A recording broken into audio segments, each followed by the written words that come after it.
Olá, estamos em mais um programa Direitos e Deveres, Cidadania em Ação na sua TV Destaque. Hoje nós vamos falar sobre o terceiro setor, que vem crescendo no Brasil e no mundo para atender às demandas da sociedade que o primeiro e segundo setores, de alguma forma, não estão atendendo. Hoje eu estou na companhia do Dr. Cazu e ele fará a apresentação do nosso convidado de hoje. Pessoal, o nosso convidado de hoje é um guarulhense da Gema, nasceu aqui no bairro da Itapejica, no dia 21 de dezembro de 1967. Filho do senhor Manuel Mendonça e da dona Maria Zenaide. Cursou o curso técnico de contabilidade no Dom Paulo Rolim, formou-se em Direito pela Unifig, atual Unifesp, né? É isso, né, doutor? Inscreveu-se nos quadros da Ordem, onde atualmente ocupa o cargo de presidente da comissão do terceiro setor. Durante a sua vida acadêmica, foi presidente do Centro Acadêmico Conselheiro Crispiniano e agora, depois de formado, acaba de assumir recentemente a presidência dos ex-alunos da FIG Unifesp. Exerce atualmente a função de procurador-chefe no PROCON Guarulhos e é um prazer recebê-lo aqui no dia de hoje para falar um pouco sobre o terceiro setor.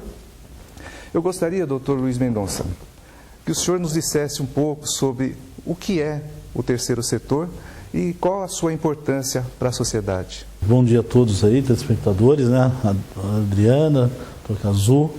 A importância, né, para nós entendermos o terceiro setor, precisamos rapidamente falar sobre o que é o primeiro setor, né, que nada mais é que o Estado, o segundo aí é a iniciativa privada, então, e nasce o terceiro setor em cima de, se a gente voltar lá no tempo, né, isso já é muito antigo, que é as pessoas estarem trabalhando conjuntamente, né, para poder atingir um interesse coletivo. Esse interesse coletivo, na verdade, que primordialmente é uma obrigação do Estado, ele passa a ser conhecido através agora do interesse das pessoas em querer ajudar outras pessoas. E aí nascem essas ideias, né, essas ações sociais, né, que vão crescendo e chega a um ponto de ser reconhecido como um terceiro setor. E tão forte que está hoje, não só no Brasil, como no mundo inteiro. Então o terceiro setor vem para fomentar, né, para ajudar o Estado em muitos segmentos. Precisamos entender que o terceiro setor não pode cumprir o papel do Estado. Ele apenas vai ajudar o Estado a atender melhor os seus cidadãos. E assim, fazendo um trabalho que nós vemos aí com várias ONGs aí, desenvolvendo um papel belíssimo aí no nosso país. Doutor, na nossa legislação, nós temos o quê? No processo civil, nós temos as associações e as fundações como sendo as pessoas jurídicas que representam o terceiro setor. Até para que o nosso assinante ele possa se familiarizar um pouquinho mais com o tema, como é que nós podemos identificar essas fundações e as associações na nossa sociedade? Na verdade, Adriana, nós temos não somente as associações, as fundações, temos ainda as cooperativas e os institutos, né? Mas primordialmente as associações são aquelas formalizadas com interesse, né? O interesse de ajudar. Então, assim, eu, a doutora e o doutor Cazu, nós vamos nos unir aqui para poder ajudar um segmento na saúde, na educação, na cultura. E isso é o primórdio da associação. Já o da fundação é um legado. Vamos pegar o Instituto Ayrton Senna, a Fundação Ayrton Senna. Ayrton Senna, quando ele faleceu, os familiares pegaram todo o seu patrimônio, né, direcionando a ajudar as pessoas. Então a fundação ela deixa como legado um patrimônio. Então, primordialmente, cooperativa são aí a união de associação de várias pessoas com fim, na verdade, do fim profissional, né? E os institutos que são criados também aí, muitos mantidos por empresas privadas para atender geralmente o seu entorno. Doutor Luiz Mendonça, o senhor está explicando aqui as formas de uma constituição de uma ONG. Que orientação o senhor poderia dar para o assinante em termos de planejamento e administração para todos aqueles que têm essa ideia de querer constituir uma organização não governamental? Bom, primeira coisa que precisa ser feito é identificar o objetivo. Se você tiver claro, né, o objetivo é o primeiro passo.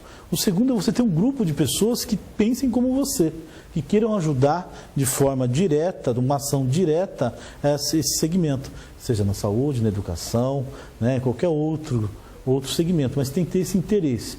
Havendo interesse, aí é formalizado, você vai, né, convidar essas pessoas para uma assembleia, né, vai ser chamada essa assembleia, vai discutir a pauta será exatamente o quê? A fundação da associação, com fins objetivos para atender os interesses que vocês querem, né? Feito essa ata, vocês vão ter que regulamentar o estatuto, e neste caso é importantíssima a presença do advogado, porque é o advogado que vai garantir realmente que esse estatuto ele cumpra os requisitos exigidos por lei, porque sem o advogado, né, você não consegue abrir uma instituição.